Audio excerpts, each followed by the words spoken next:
The wine glass exploded against the marble floor, burgundy liquid splashing across white Louboutins like a crime scene.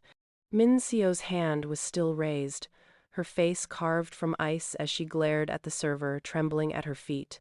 The girl had bumped her chair. That was all. That was enough. "You've ruined my dress." Minseo's voice was silk wrapped around a blade, the kind that made grown men flinch. "Kneel. Apologize. Then disappear." The server dropped, her knees cracking against the shards, hands scrambling to gather broken glass while blood welled between her fingers. The scent of expensive lilies couldn't mask the copper tang in the air. No one moved. No one spoke. 200 guests, in custom suits and couture gowns, sat frozen at their tables.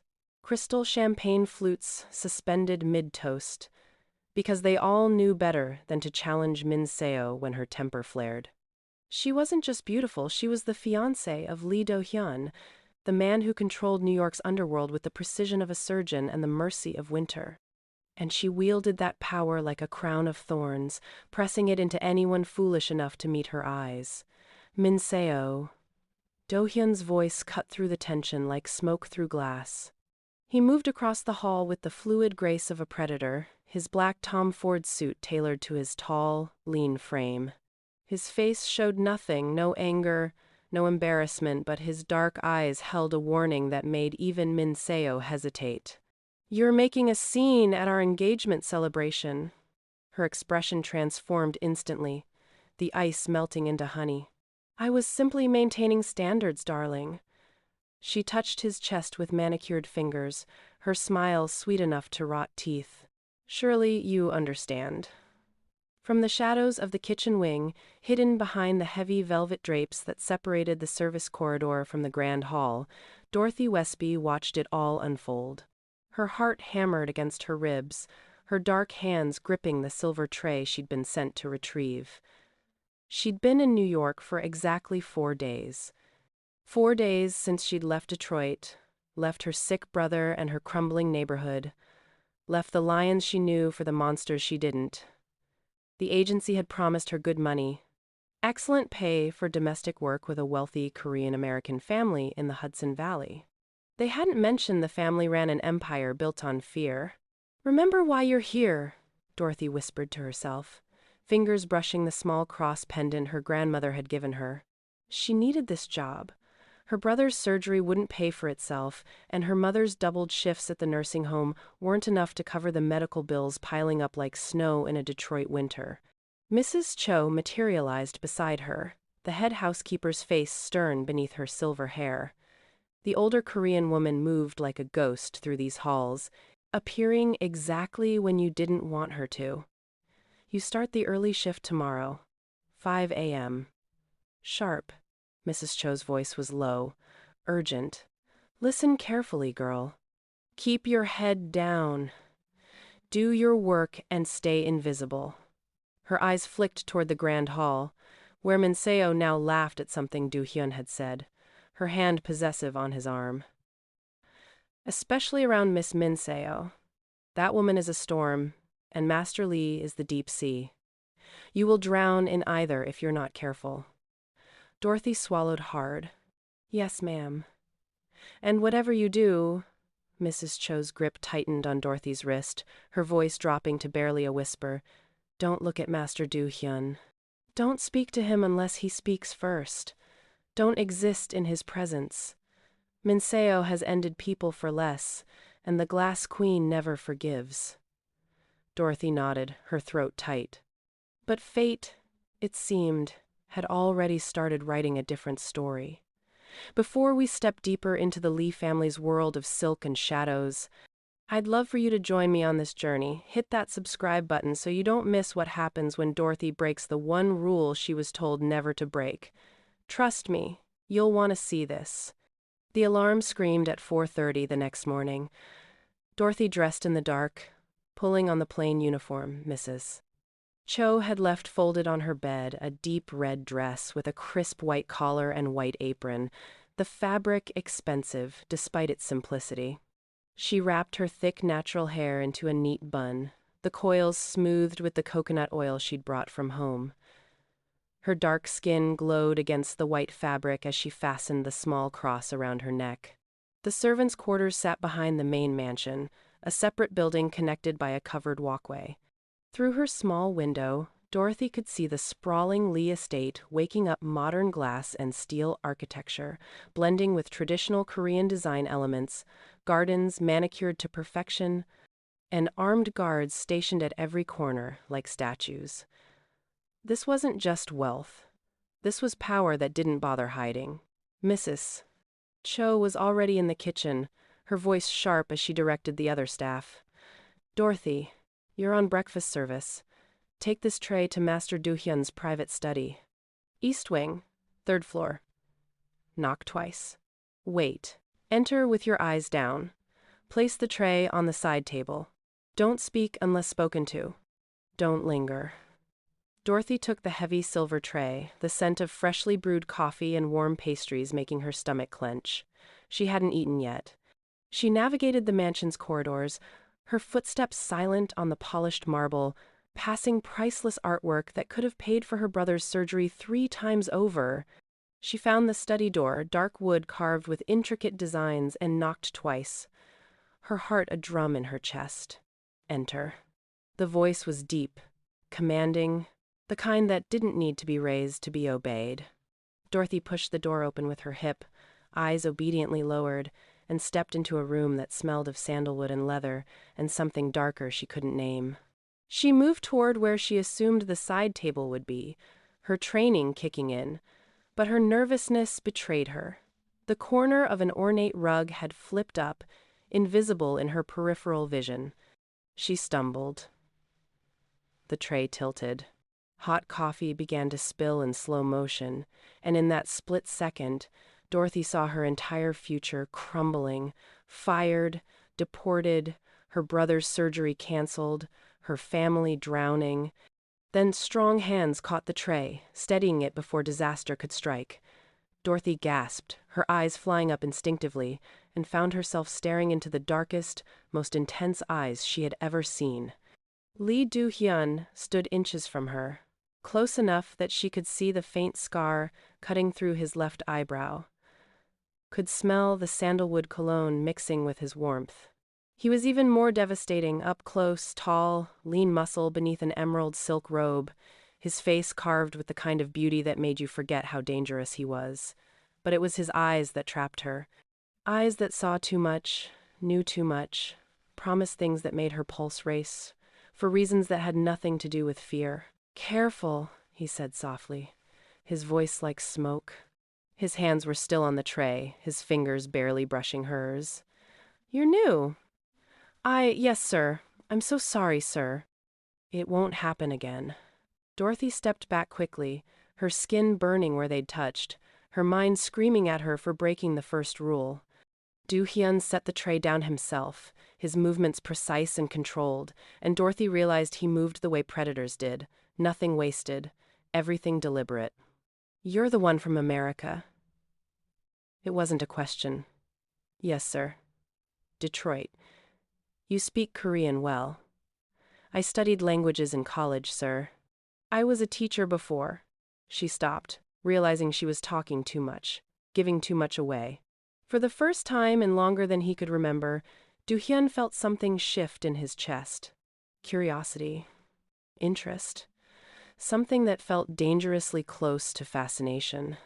This woman with her warm brown skin, her natural hair fighting against the bun, her intelligent eyes that met his for half a second, before remembering to look away, she was nothing like the cold, calculated people who filled his world. There was something genuine about her. Something real. Something that made the constant weight of his empire feel lighter for just a moment. "What's your name?" "Dorothy, sir." "Dorothy?"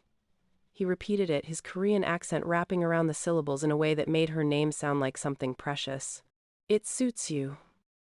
The moment stretched between them, charged with electricity neither of them could name. The study felt smaller, the air thicker, and Dorothy's pulse hammered in her throat because she knew she was standing at the edge of something that would change everything. Then the door burst open. Mincio swept in wearing a white silk robe that probably cost more than Dorothy's entire year of college. Her long black hair, perfect even at dawn, her beautiful face twisted with something cold and furious as her eyes locked on Dorothy standing too close to the man who belonged to her.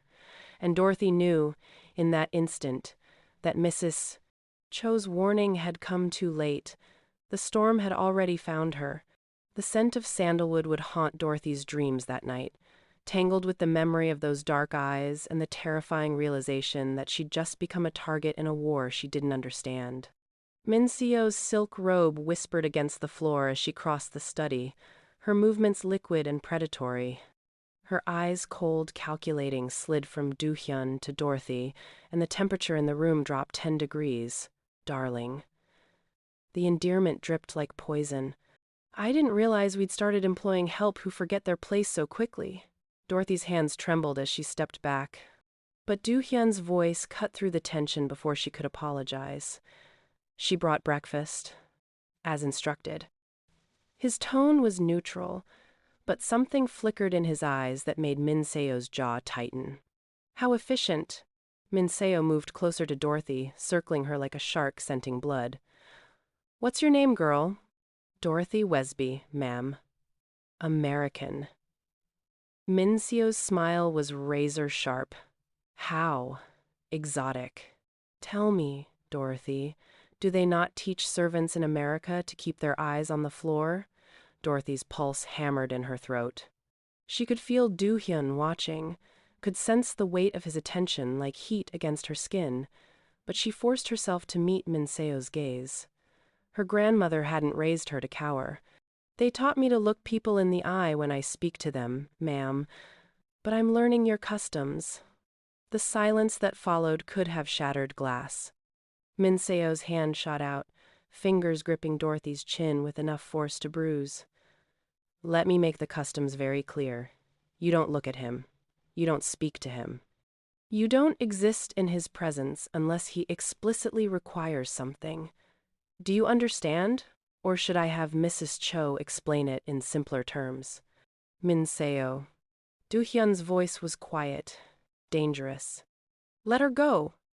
I'm simply educating now. The command in that single word made Minseo's fingers loosen. She released Dorothy's chin with a laugh that sounded like breaking ice. Of course, darling. I forget how soft-hearted you can be with the help. She pressed a kiss to Do-hyun's cheek, her eyes never leaving Dorothy's.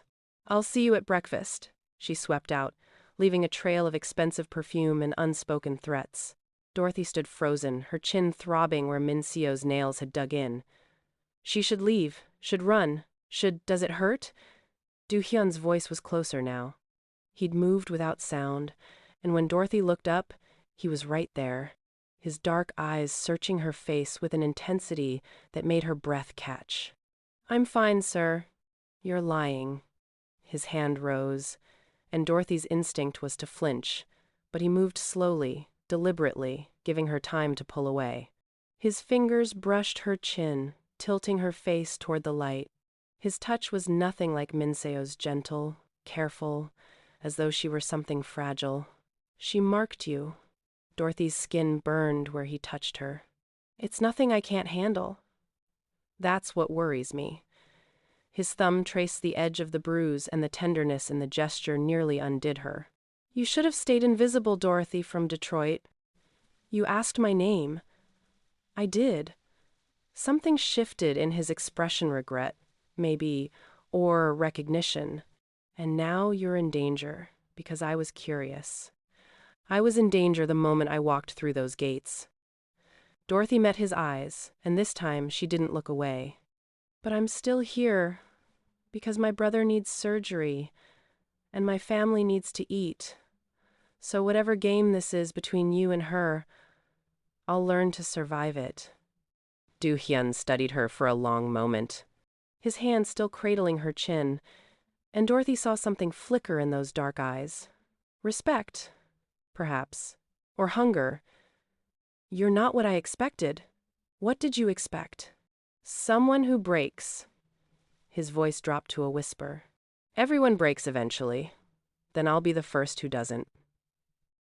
The words hung between them, a challenge and a promise, and for a heartbeat Dorothy thought he might kiss her. The air felt electric, charged with something neither of them could name, his thumb still tracing patterns on her skin that made her pulse race. Then he stepped back, the spell breaking, his expression sliding back into the mask of control. Go, before she comes back. Dorothy nodded, grabbing the tray with shaking hands. She was at the door when his voice stopped her. Dorothy, she turned. Don't let her make you invisible. That would be a waste. 3 weeks passed in a rhythm of survival. Dorothy learned the rules. Eyes down in Mincio's presence, silence during meals, disappear when guests arrived. She learned which staff members pitied her and which ones reported to Mincio. She learned that the Lee estate was a beautiful cage, and everyone inside it was trapped, but she couldn't learn to stop feeling Do Hyun's eyes on her.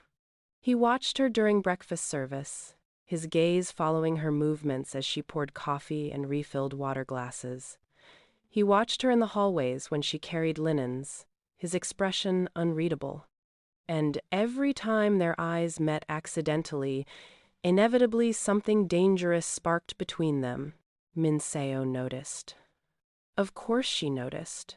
The council dinner arrived with the subtlety of a blade. Dorothy had heard whispers about it from the other staff rival families gathering under Do Hyun's roof to negotiate territories and settle debts. The kind of night where fortunes changed hands and lives ended in handshakes. The dining room gleamed with crystal and gold, the long mahogany table set for 20. Dorothy was assigned to wine service, her hands steady as she moved between guests who spoke in Korean too rapid for her to follow. She recognized faces from news reports, men wanted in 3 countries, women who'd disappeared witnesses, all of them wearing designer suits and practiced smiles. Do Hyun sat at the head of the table in a black suit that made him look like the devil himself, Min Seo beside him, in a crimson Versace gown that matched the wine Dorothy poured. The Glass Queen was performing tonight, her laugh musical, her hand possessive on Do Hyun's arm, but her eyes were cold calculation. Dorothy felt the trap closing before she saw it. She was refilling a guest's glass when Min Seo's voice rang out.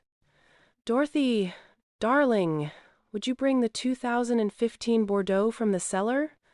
The good one. I think our guests deserve the best. Every instinct screamed danger, but Dorothy nodded. Yes, ma'am. The wine cellar was 3 floors down, a temperature-controlled vault that held bottles worth more than houses. Dorothy found the Bordeaux a bottle that probably funded small countries and carried it back carefully, her heart pounding for reasons she couldn't name. She entered the dining room just as the first course was being cleared. The bottle was heavy in her hands as she approached the table, moving toward Minceo's place setting. She was 3 steps away when Minceo's elbow knocked against the table edge. The motion was subtle, perfectly timed. The white linen tablecloth rippled, catching the edge of the bottle in Dorothy's hands. Dorothy felt it happening in slow motion, the bottle tilting, the wine beginning to pour, but she couldn't stop it.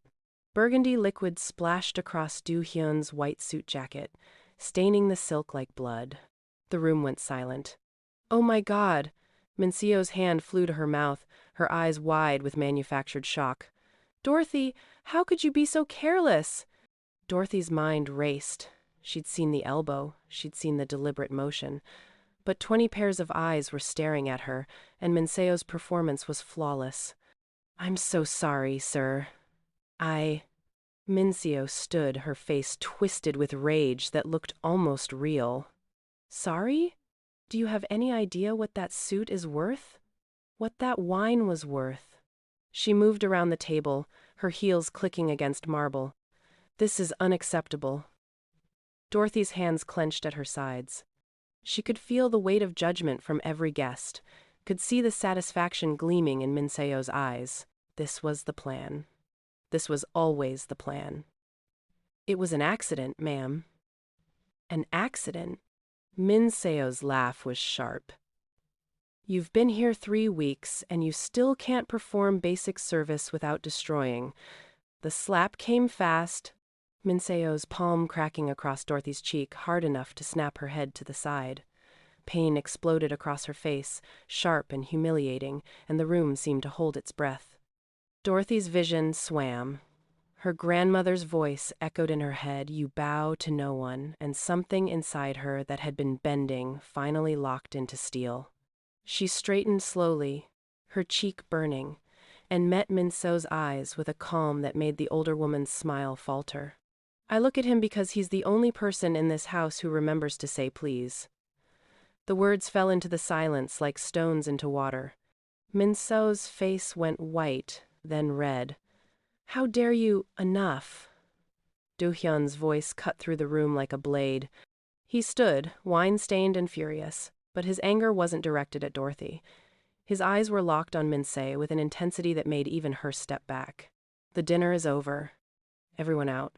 Darling, I was simply out." The guests fled like rats from a sinking ship, their exit rapid and silent. Within minutes, the dining room was empty except for Do-hyun, Minseo, and Dorothy, standing in the wreckage of the trap. Do-hyun stripped off his ruined jacket, his movements controlled but violent. "You set her up. She ruined a $10,000 suit. You knocked the bottle. I saw it." His voice was dangerously quiet. "Did you think I wouldn't notice?" Minseo's mask finally cracked. "She looks at you like she has the right. Like she's anything more than help." I was reminding her of her place.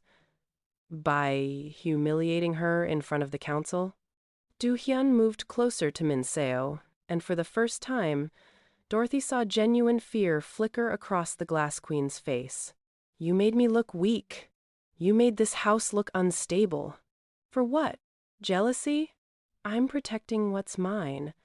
I'm not yours to protect." The words were final, cold. Not anymore. Dorothy watched the exchange, feeling like she'd stepped into the middle of a war she didn't understand. Minseo's eyes found hers across the room, and the hatred there was pure and burning. "This isn't over," Minseo hissed. Then she swept out, her crimson gown trailing behind her like spilled blood. The silence that followed was deafening. Do-hyun turned to Dorothy, his expression unreadable. "You should have let her win."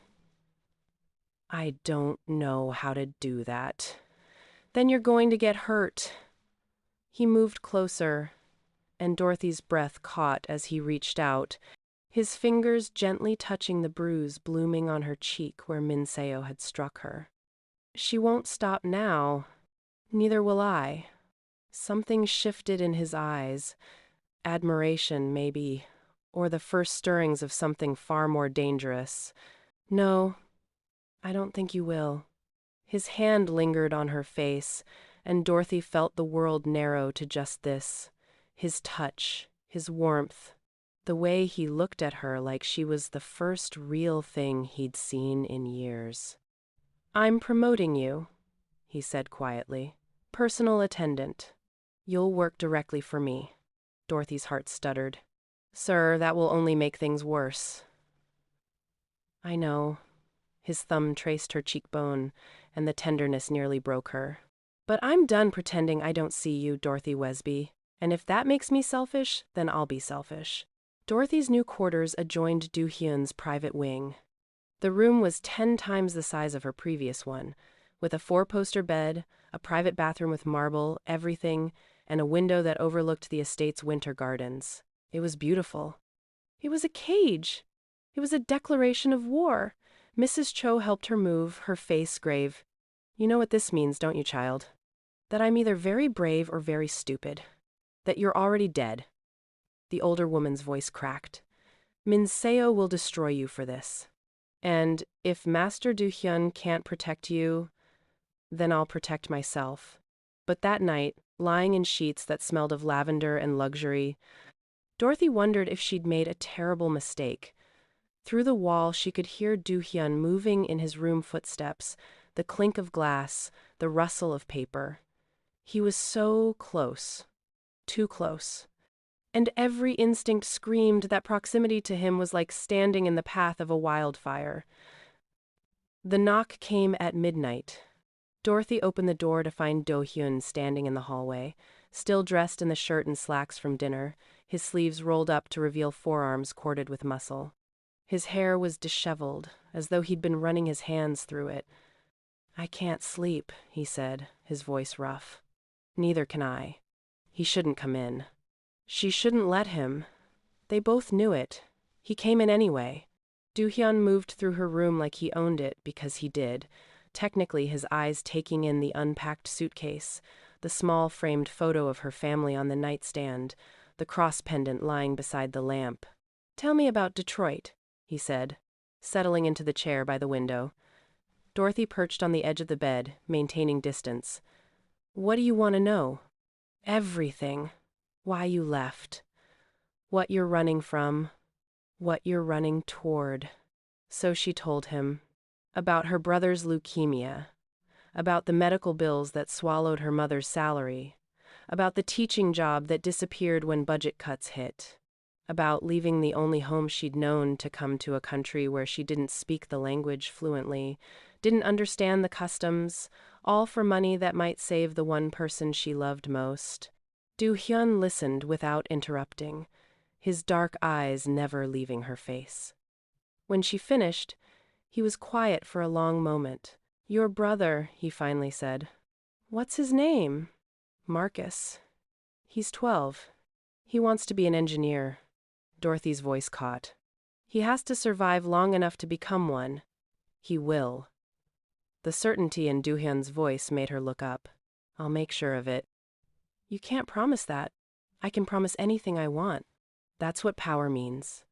He stood, crossing to where she sat, and Dorothy's pulse kicked up as he knelt in front of her, bringing them eye to eye. "I can move mountains for you, Dorothy. I can make sure your brother gets the best doctors, the best treatment. I can make your family's debts disappear. Why would you do that?" His hand found hers, his fingers threading through hers with an intimacy that stole her breath. "Because you looked at me like I was human. Because you didn't flinch when Min Seo struck you. Because every time I see you, I remember what it feels like to want something that isn't covered in blood." Dorothy's heart hammered. "This is dangerous." "I know. She'll kill me. I won't let her." His free hand rose to cup her face, and Dorothy found herself leaning into the touch, despite every warning screaming in her head. "I haven't wanted to protect something in 10 years. Let me protect you. I don't need protection. I need—" She stopped, the words dying on her tongue, because she didn't know how to finish that sentence without admitting the truth. "What do you need?" Do-hyun's voice dropped to a whisper, his thumb tracing her lower lip with a tenderness that made her ache. "I need to not feel like I'm drowning every time you look at me. Then we're both drowning." He leaned closer, his breath warm against her skin, and Dorothy's world narrowed to the space between them inches, centimeters, the distance between disaster and salvation. "Tell me to leave." "I should. But you won't." No, she wouldn't. Because somewhere between the wine-stained dinner and this midnight confession, Dorothy had stopped caring about survival and started craving the very thing that would destroy her. His lips found hers, and the world caught fire. The kiss was nothing like she'd imagined, not violent or demanding, but achingly gentle, as though he were memorizing the taste of her. His hand tangled in her hair, pulling her closer, and Dorothy's fingers fisted in his shirt, desperate for anchor in the storm. When they finally broke apart, both breathing hard, Do-hyun pressed his forehead to hers. "This changes everything," he whispered. "I know. She'll come for you now. Let her." Do-hyun's laugh was dark and broken. "You're either the bravest woman I've ever met or the most foolish." Dorothy met his eyes, her voice steady despite the chaos in her chest. "Maybe I'm both." He kissed her again, deeper this time, and Dorothy felt herself falling into the abyss with her eyes wide open. Morning came with new rules. Do-hyun's personal attendant meant Dorothy dressed him, brought his meals, accompanied him to meetings. It meant proximity that burned and glances that lingered too long. It meant Min Seo's hatred crystallizing into something sharp enough to cut. The other staff watched Dorothy with a mixture of pity and envy. She'd risen higher than any of them, but they all knew the fall would be fatal. Mrs. Cho cornered her in the linen closet on the third day. "You slept with him." Dorothy's hands stilled on the sheets she was folding. "I didn't. Don't lie to an old woman. I've seen the way he looks at you now. Like you're the only thing keeping him tethered to earth." Mrs. Cho's voice softened. "And I've seen the way Min Seo looks at you. Like you're already a corpse. I can handle Min Seo. Can you handle what loving him will cost?" The question hung in the air, unanswered, because Dorothy didn't know. She only knew that when Do-hyun's fingers brushed hers as she handed him his coffee, her pulse jumped. When he asked her opinion on business decisions, a maid from Detroit, she felt seen for the first time in her life. And when he looked at her across the dinner table, with eyes that promised things that made her blush, she felt something close to hope. But hope was dangerous in the Lee household. Dorothy discovered just how dangerous when Min Seo summoned her to the Glass Queen's private suite. The room was all white, white furniture, white carpet, white roses in crystal vases. Min Seo sat at her vanity in a white silk robe, applying lipstick with the precision of someone painting a weapon.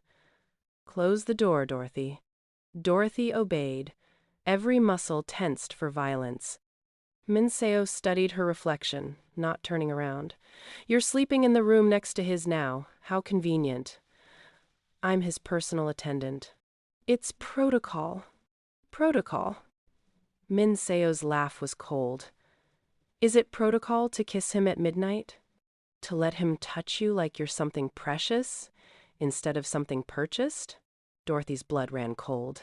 "I don't know what you're—" "The walls have ears, darling, and eyes. Did you really think I wouldn't know?" Min Seo finally turned, and the hatred in her gaze could have peeled paint. "You've made a terrible mistake. He doesn't love you." The words escaped before Dorothy could stop them. "Whatever you had, it's over." Min Seo moved faster than Dorothy expected, crossing the room in 3 strides and grabbing Dorothy's throat. Her manicured nails dug into skin, cutting off air. "Listen very carefully, you arrogant little." Min Seo's voice was a hiss. "Do-hyun is mine. This house is mine. This empire is mine. And if you think for 1 second that some desperate American with delusions of grandeur can take what I've built, you're even stupider than I thought." Dorothy clawed at Min Seo's hand, vision starting to blur. "I will destroy you," Min Seo continued, her face inches from Dorothy's. "Not quickly, slowly. I'll make your brother's treatment disappear. I'll make sure your mother loses her job. I'll make your entire family vanish from existence, and Do-hyun will never know until it's too late." She released Dorothy suddenly, letting her collapse to the floor, gasping. "Stay away from him," Min Seo said, smoothing her robe. "Or everyone you love dies. Do you understand?" Dorothy's throat burned, her chest heaving, but she forced herself to stand, to meet Min Seo's eyes. "You can threaten me all you want, but you can't make him love you. And that's what really kills you, isn't it?" The slap came hard enough to split Dorothy's lip. "Get out." Dorothy stumbled from the suite, her vision swimming, tasting copper. She made it to the servants' stairwell before her legs gave out. She sank against the wall, pressing her hand to her bleeding mouth, and let the tears come. She didn't hear the footsteps until Sujin was kneeling beside her. The young Korean maid had been kind to Dorothy from the start, teaching her shortcuts through the mansion, warning her about Min Seo's moods. Now she pressed a clean cloth to Dorothy's lip, her face grim. "She threatened your family." It wasn't a question. Dorothy nodded, not trusting her voice. Sujin reached into her apron pocket and pulled out her phone. I recorded everything. Dorothy's head snapped up. What?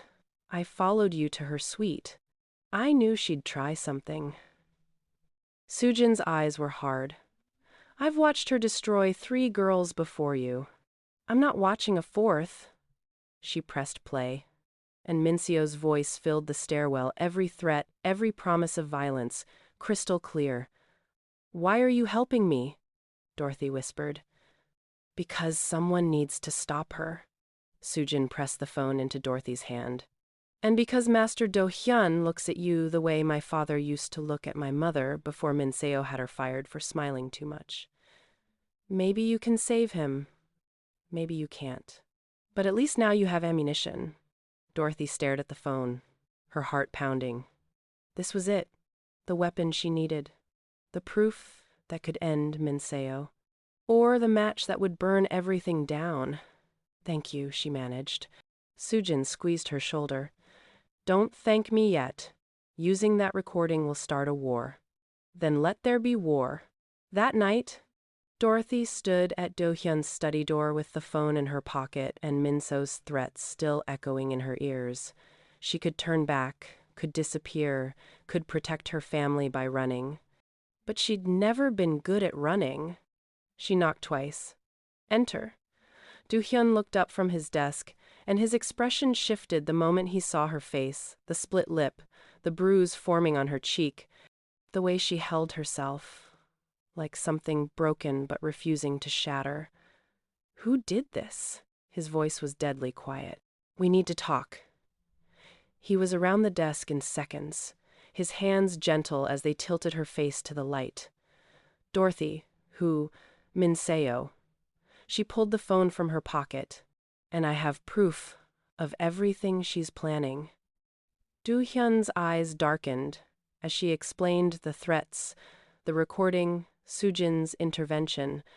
With each word, she watched something change in him, the careful control slipping, the darkness rising.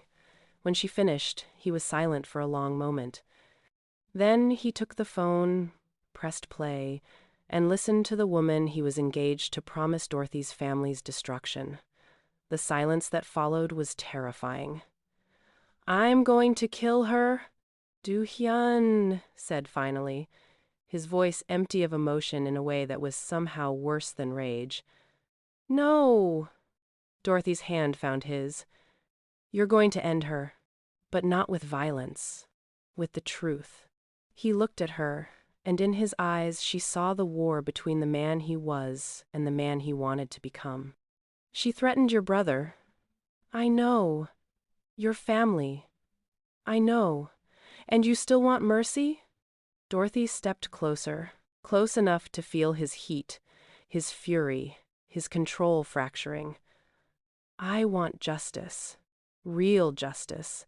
The kind that makes her powerless. That's worse than death for someone like her. Do-hyun's hand rose to cup her face, his thumb tracing the split in her lip with a tenderness that made her ache. You're teaching me to be better than I am. Maybe you were always better. You just forgot. He kissed her then, gentle despite the rage coursing through him, reverent despite the violence he was capable of. And Dorothy kissed him back, tasting hope and danger and the promise of a future that might actually exist on the other side of this war. When they broke apart, Do-hyun's eyes were clear. Decided, tomorrow night. The council meets here. I'll play the recording in front of everyone. She'll retaliate. Let her try. His arms tightened around Dorothy, protective and possessive. I've been the monster in this story for too long. Maybe it's time I became the hero. Dorothy pressed her forehead to his chest, listening to his heartbeat, and whispered a prayer her grandmother had taught her. Because tomorrow, the Glass Queen would fall, and Dorothy had no idea what would rise from the shattered pieces.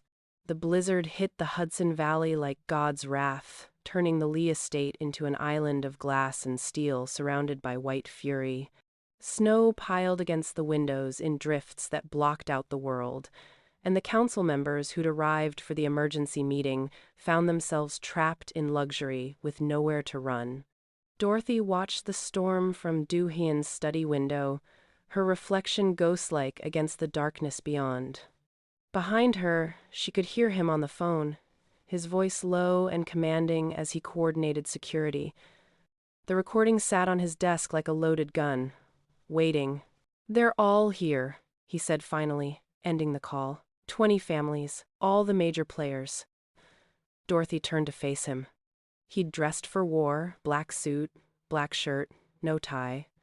The informal touch made him look more dangerous, not less. Like he'd stopped pretending to be civilized. Minseo doesn't know about the recording? She knows something's coming. She's been making calls all day. Do-hyun crossed to her, his hands finding her waist with a familiarity that still made her pulse jump. "Her cousin arrived an hour ago. Chairman Park. He runs the Busan operations." "Is that bad?" "It's insurance." "She's bringing muscle." His thumb traced circles on her hip through the fabric of the black dress he'd had tailored for her, something that made her look less like staff and more like a queen. "Are you sure you want to be there when I play it?" "I'm not hiding anymore." Something fierce and proud flashed in his eyes. "Then we do this together." The ballroom had been transformed into a war room. The council sat around a massive table, faces Dorothy recognized from news reports and FBI wanted posters. Minseo held court at Do-hyun's right hand, resplendent in white Chanel, her smile serene. But her eyes tracked Dorothy's entrance, like a predator scenting prey. Chairman Park sat beside her, a heavy man with cold eyes and hands that looked like they'd strangled more than one problem. He watched Do-hyun with barely concealed contempt. Dorothy took her position near the wall, trying to blend into the shadows, but Do-hyun's voice stopped her. "Dorothy. Here." He gestured to the empty chair at his left hand. The room went silent. Minseo's smile froze. "Darling," she said, saccharine sweet, "surely your attendant would be more comfortable with the other staff. She stays." Do-hyun's tone left no room for argument. "She's part of this discussion." Dorothy moved to the chair on legs that felt disconnected from her body. She could feel every eye on her judging, calculating, wondering. Minseo's hatred was a physical weight pressing against her skull. But Do-hyun's hand found hers under the table, his fingers threading through hers, and Dorothy felt anchored. "We have business to discuss." Do-hyun began, his voice carrying the authority of someone who'd built an empire on fear and precision. "But first, there's a matter of trust that needs addressing." He pressed a button on his phone. The recording filled the ballroom with crystal clarity. Minseo's voice, dripping with venom. "I will destroy you. Not quickly, slowly.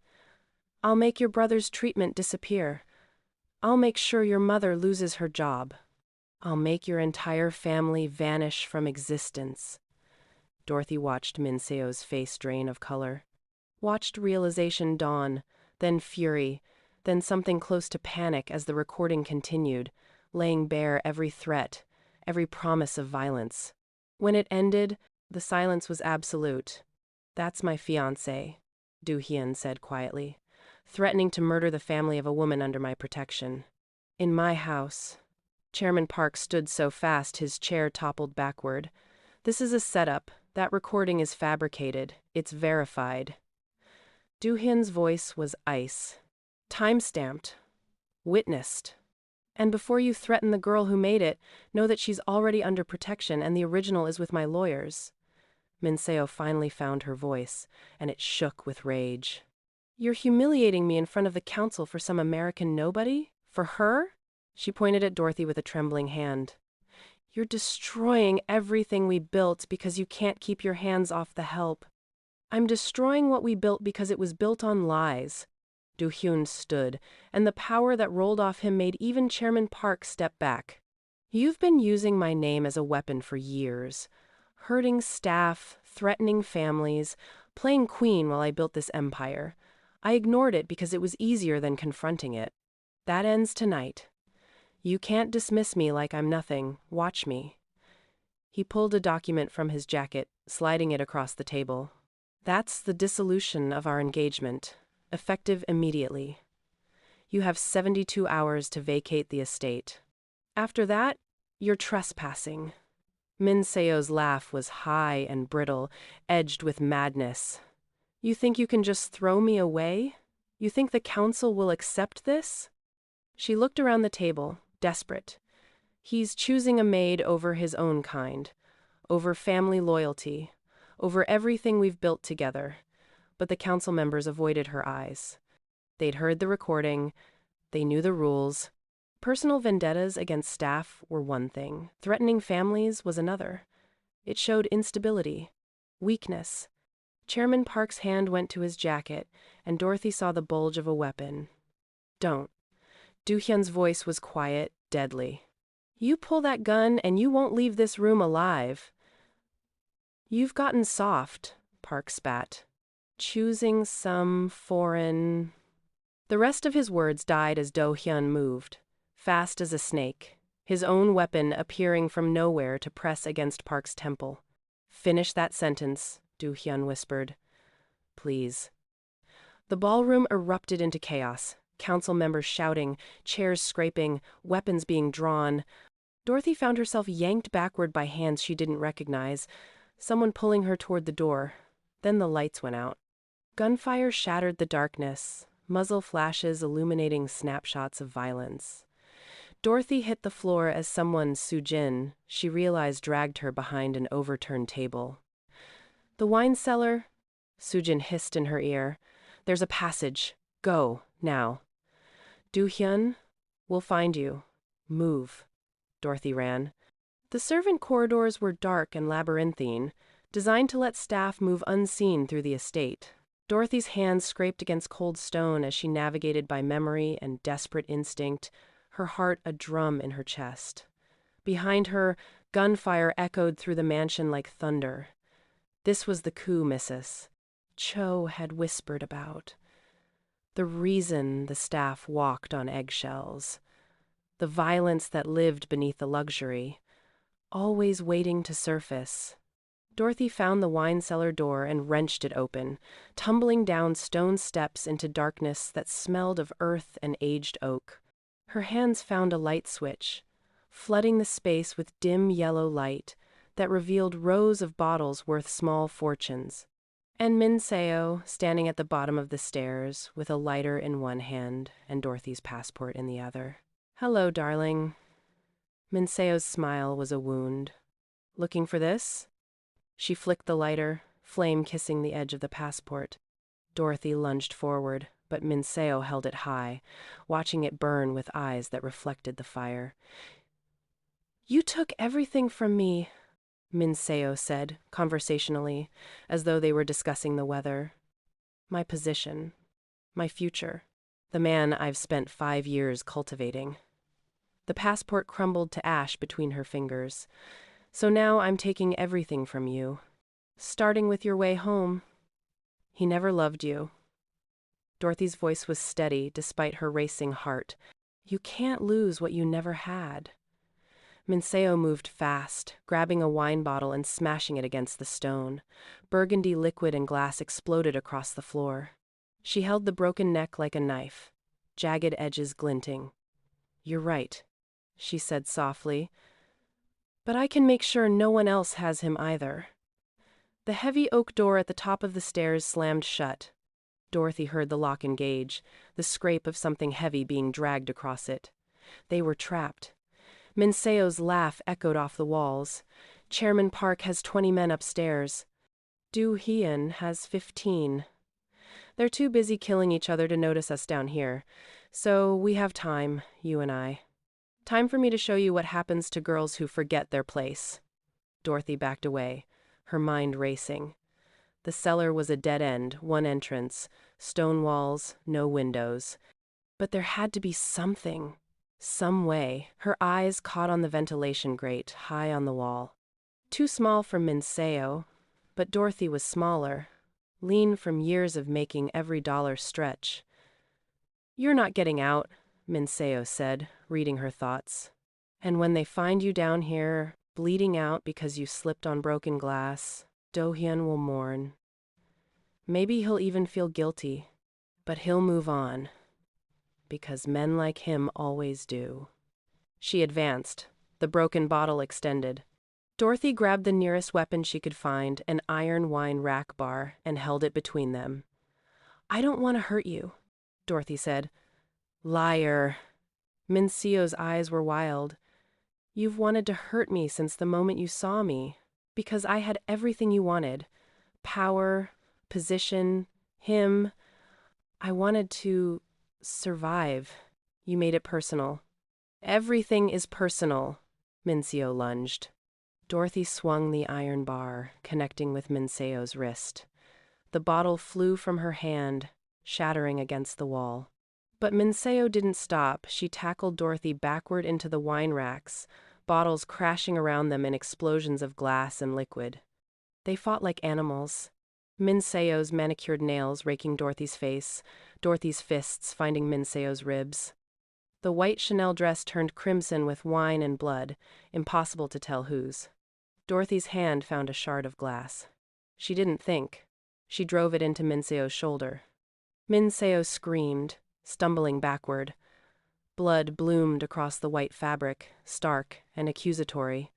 She looked at Dorothy with something like surprise, as though she'd never considered the maid might actually fight back. You stabbed me, she whispered. You were going to kill me. Dorothy's chest heaved, her hands shaking. What did you expect? Above them, the gunfire had stopped. The silence was somehow worse. Min Seo laughed, high and broken. It doesn't matter. Even if you get out of here, even if you survive tonight, you'll never be safe. There will always be someone like me, someone who sees you with him and knows it's wrong. Knows you don't belong. Maybe. Dorothy pulled herself up, every muscle screaming. But I'll still be here, and you'll be gone. She grabbed a heavy wine bottle and smashed it against the lock on the cellar door. Once, twice, 3 times. The wood splintered. Dorothy! Do-hyun's voice on the other side, raw with panic. I'm here! She kicked the door. I'm alive! The door exploded inward, torn from its hinges. Do-hyun filled the doorway, his suit torn and blood-stained, his face a mask of fury and relief. His eyes found her bruised, bleeding, alive, and something in him seemed to crack. Then he saw Min Seo on the floor, clutching her bleeding shoulder.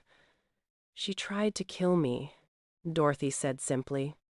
Do-hyun looked between them, and Dorothy saw the decision being made in his eyes. The choice between the woman who'd shared his empire and the woman who'd shown him there was more than empire. He crossed to Dorothy, his hands gentle as they cupped her bloodied face. Are you hurt? Not badly. Can you walk? Yes. He turned to Min Seo. Get out of my house. If you're still in New York by sunrise, I'll let the council decide your punishment for conspiracy. And they won't be as merciful as I'm being.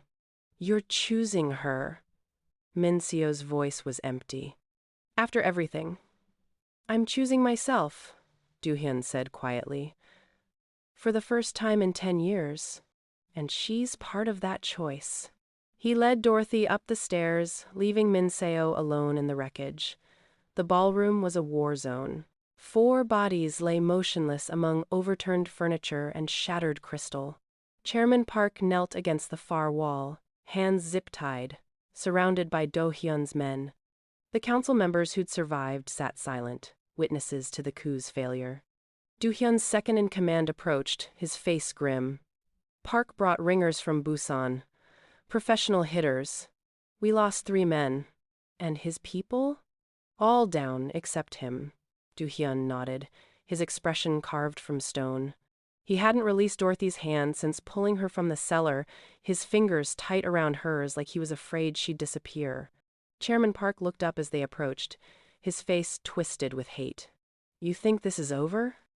You think choosing some American nothing over your own kind won't have consequences? The consequences are yours, Do-hyun said quietly. You came into my house with mercenaries. You tried to kill me during a council meeting. That's a death sentence, and you know it. Because of her! Park's eyes fixed on Dorothy with pure venom. She's destroyed you, made you weak, made you forget who you are. She's reminded me who I want to be. Do-hyun's voice was steel. There's a difference. He turned to the council. Chairman Park violated the sacred rules of our gathering. He brought violence to a negotiation. The penalty is exile from all territories, seizure of assets, and a price on his head if he sets foot in North America again. All in favor? Every hand rose.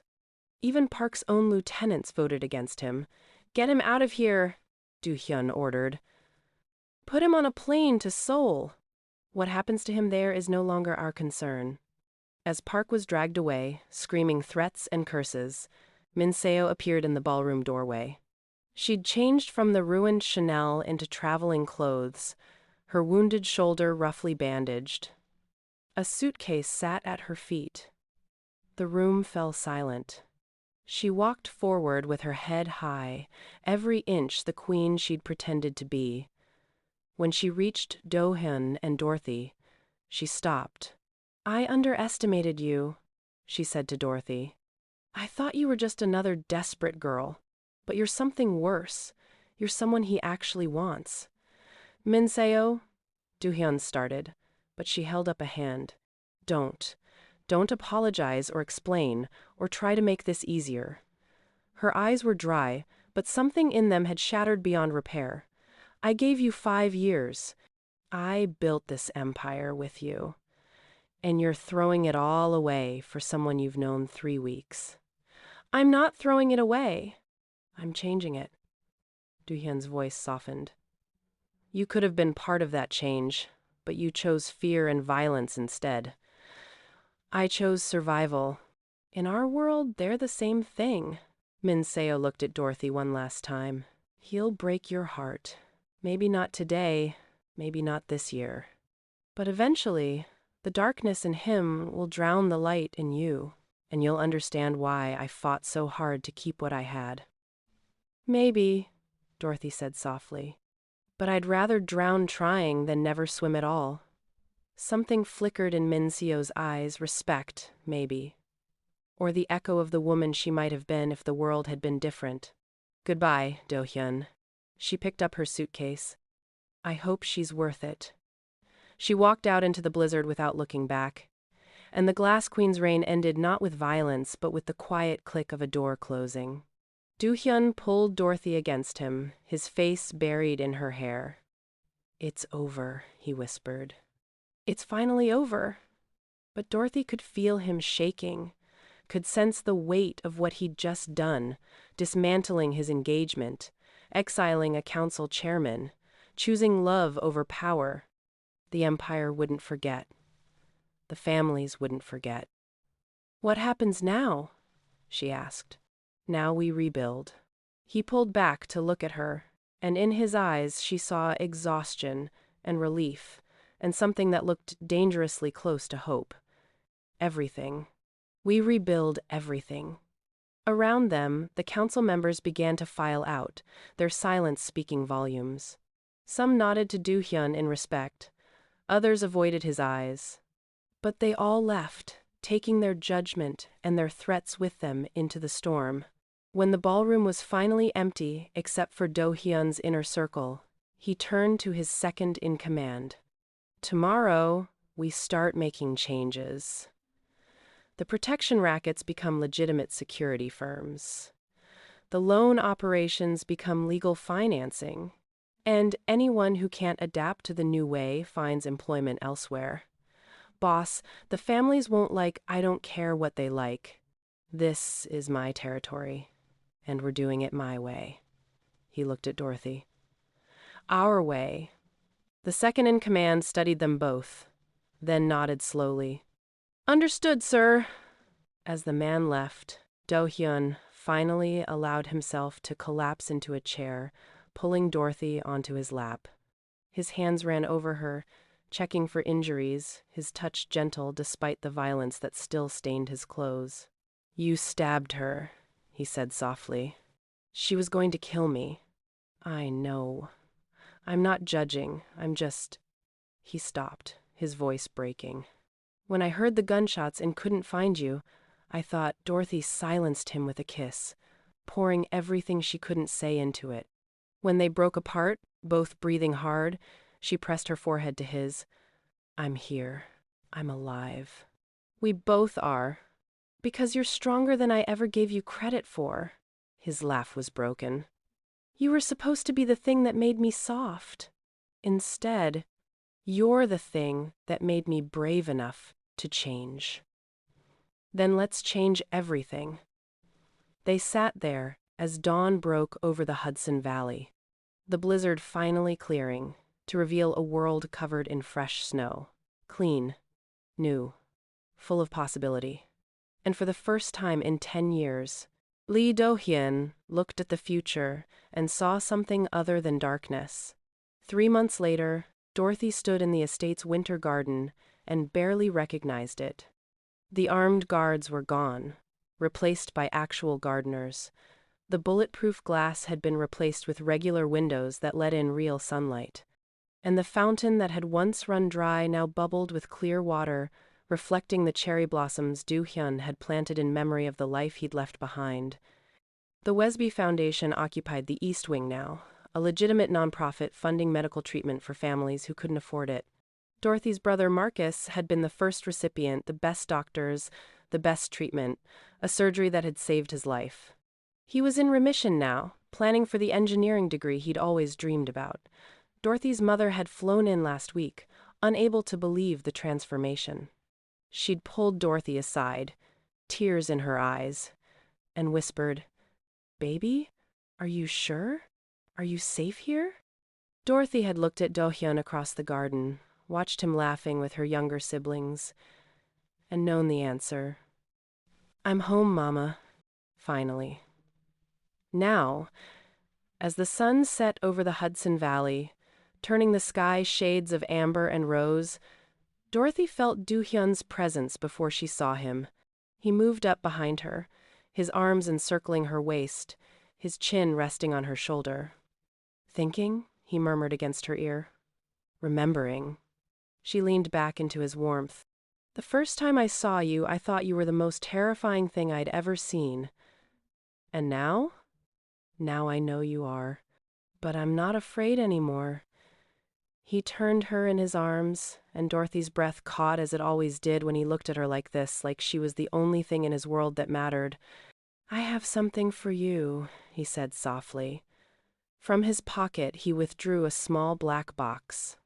But instead of opening it standing, he lowered himself to one knee in the freshly turned garden soil, heedless of his expensive suit. Dorothy's heart stopped. 3 months ago, you were a woman desperate enough to work for a monster, Do-hyun began, his voice rough with emotion. And I was a monster who'd forgotten there was any other way to be. You could have stayed invisible like everyone told you to. You could have run when Min Seo threatened you. You could have let me drown in the darkness.